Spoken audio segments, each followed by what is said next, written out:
Olá, gente.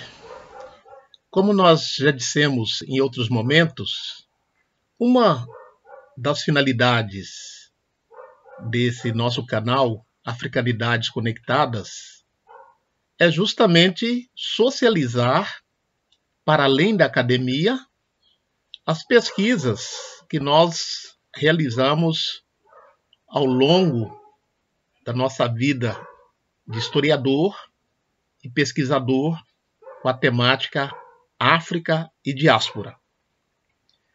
Então hoje nós vamos apresentar aqui um crime que aconteceu na então colônia Brusque, em Santa Catarina, aqui, em 1861. Na época, Brusque, que hoje é uma cidade industrializada, era distrito, pertencia a Itajaí.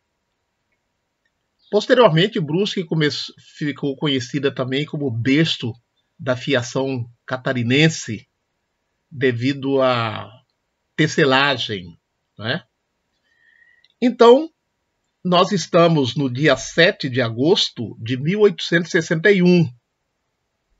O carcereiro da cadeia de Itajaí, João Manuel Stuart, remeteu ao escrivão José Dias de Miranda um bilhete certificando da fuga do imigrante alemão Adolfo Riene, razão pela qual o juiz municipal José Francisco Alves Serpa deu por encerrado o processo que havia sido impetrado contra o réu por Bento Malaquias da Silva, em março do mesmo ano de 1861.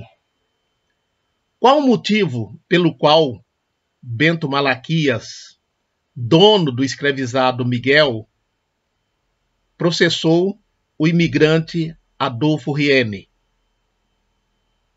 Pelo fato de Adolfo ter assassinado o escravizado Miguel, conforme a petição que Bento Malaquias fez à promotoria pública.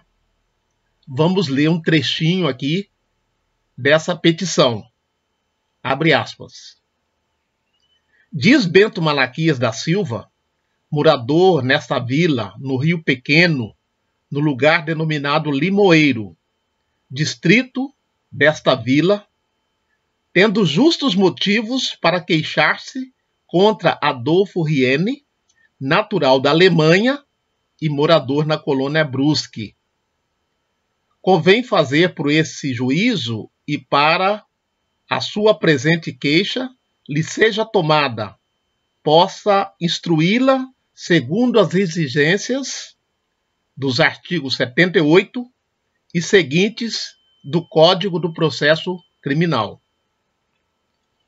Tendo Adolfo Riene, na noite do dia 12 para 13 de fevereiro, no porto do sítio do Queixoso, seriam 10 para 11 horas da noite, dado um tiro de espingarda em um seu escravo, de nome Miguel, do qual resultou imediatamente a morte do dito escravo, que o acusado cometeu o crime de morte especificado no artigo 192 do Código Criminal, vem por isso dar o mesmo queixoso a sua presente queixa, a fim do acusado ser punido com o máximo das penas do referido artigo, por ter concorrido às circunstâncias agravantes do artigo 16, parágrafos 1, 4, 6 e 12 do mesmo Código.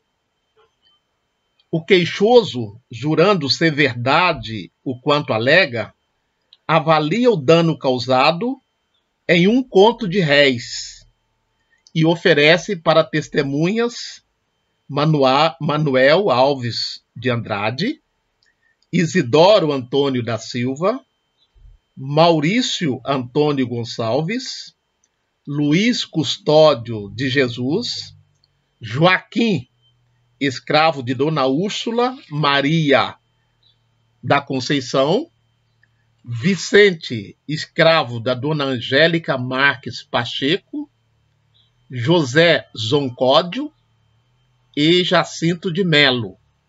Fecha aspas. Então foi essa a queixa feita por Bento Malaquias contra o imigrante Adolfo Riene. Examinando o processo, nós constatamos o seguinte na peça processual denominada Corpo de Delito.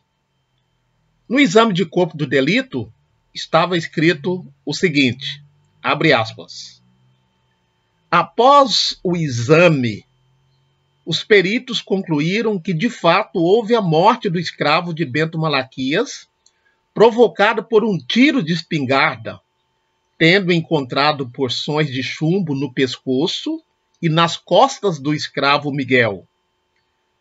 Disseram ainda que a morte foi imediata e avaliaram o dano causado no valor de 1 conto de réis. Fecha aspas. Nota-se nesse exame de corpo de delito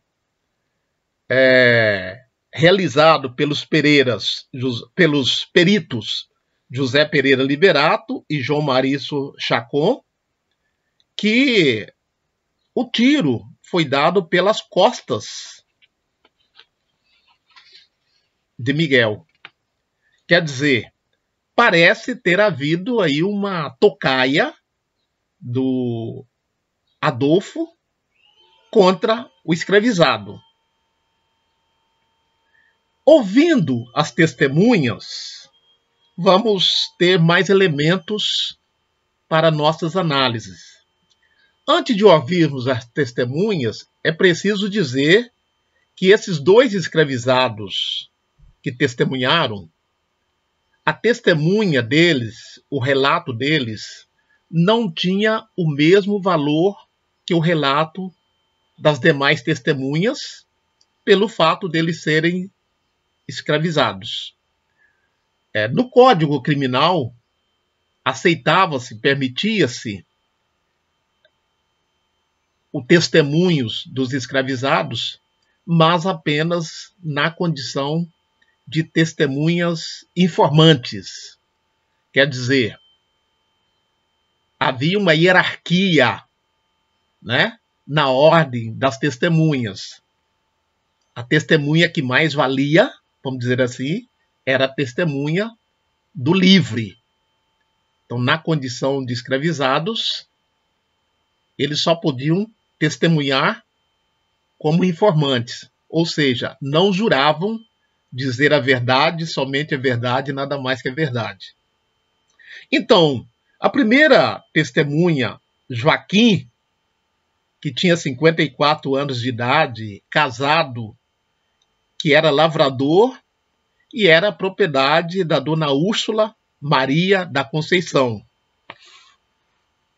No depoimento dele, ele disse o seguinte, abre aspas: na noite do dia 12 para 13 de janeiro deste ano, ele, testemunha, se achava no pasto do sítio denominado Limoeiro, propriedade de Bento Malaquias da Silva. Ele estava dormindo dentro da casa, juntamente com o escravo Francisco, do mesmo Malaquias. E ali ouviu um tiro, deveria ser 11 ou 12 horas da noite. E saindo ele testemunha a verificar em que havia sido empregado o tiro, ele encontrou no pasto, perto da canoa, Adolfo Riene, com uma espingarda na mão, e lhe dissera a ele, testemunha, que havia tirado um tiro em um vulto que vira dentro de sua canoa, e que esse vulto, depois do tiro, atravessara o rio. Isso disse Riene a ele, testemunha, e que ele vira mas na ocasião do tiro ouviram um barulho dentro d'água que parecia ser uma capivara. Disse mais, ele testemunha, que o preto Miguel estava dormindo na mesma casa onde a testemunha se achava e que na ocasião do tiro não encontrou o preto Miguel em casa. Fecha aspas. Então, estou lendo o depoimento da forma como nós transcrevemos do processo. Não fizemos aqui adequação à língua portuguesa corrente. Estamos reproduzindo o depoimento conforme a escrita da época. A segunda testemunha, também escravo, Vicente, era escravo de Dona Angélica Pacheco e ele tinha 28 anos de idade, era solteiro e nascido na província de Santa Catarina. Então, quando perguntado, ele respondeu o seguinte, abre aspas, que estando na noite do dia 12 para 13 de janeiro do corrente ano, no pasto do sítio de Bento Malaquias da Silva, no lugar denominado Limoeiro, dormindo na proa de uma lancha, ouviram um tiro e, levantando-se para examinar em que havia sido empregado aquele tiro, encontrou Adolfo Riene em terra, perto de sua canoa, e lhe disseram que havia tirado um tiro em um ladrão ou capivara. E disse mais, ele testemunha, que na ocasião do tiro, viram um barulho na água, e passado este, ele testemunha e outros vieram ao pasto com uma luz examinar o ocorrido e daí encontraram o rastro de uma pessoa que havia se dirigido para a canoa de Adolfo Riene. Então aqui nós podemos observar algumas condições da vida dos escravizados, de Bento Malaquias e outros, a condição de moradia.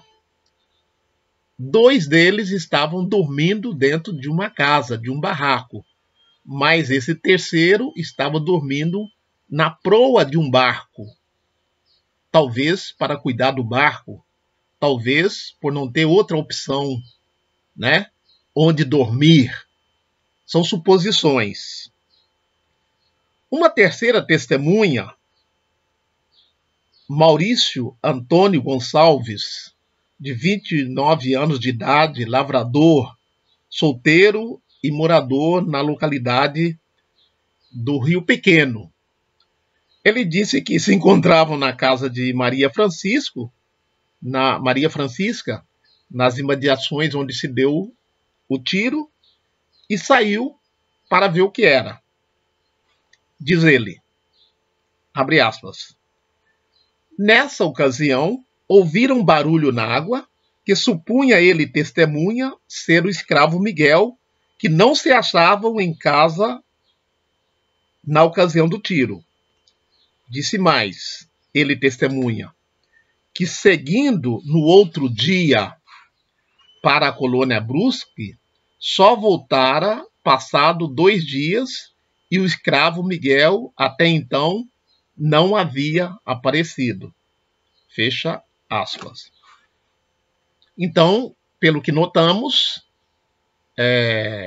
a vítima não foi encontrada no dia seguinte, tendo o vizinho de Bento Malaquias sentindo falta da presença de Miguel na lida diária.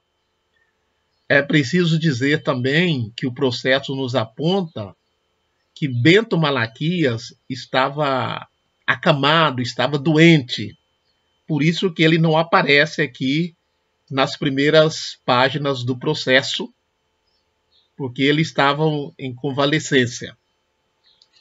Então, nós ouvimos 2 testemunhas na condição de escravizados e 1 testemunha na condição de homem livre. Nós vamos dar sequência na nossa próxima postagem. Esperamos que vocês continuem com a gente para desvendar esse crime na colônia Brusque, ocorrido em 1861, cujo réu era o imigrante alemão Adolfo Riene e a vítima Miguel, escravizado que pertencia a Bento Malaquias. Continue conosco, assine e divulga nosso canal Africanidades Conectados. Grande abraço.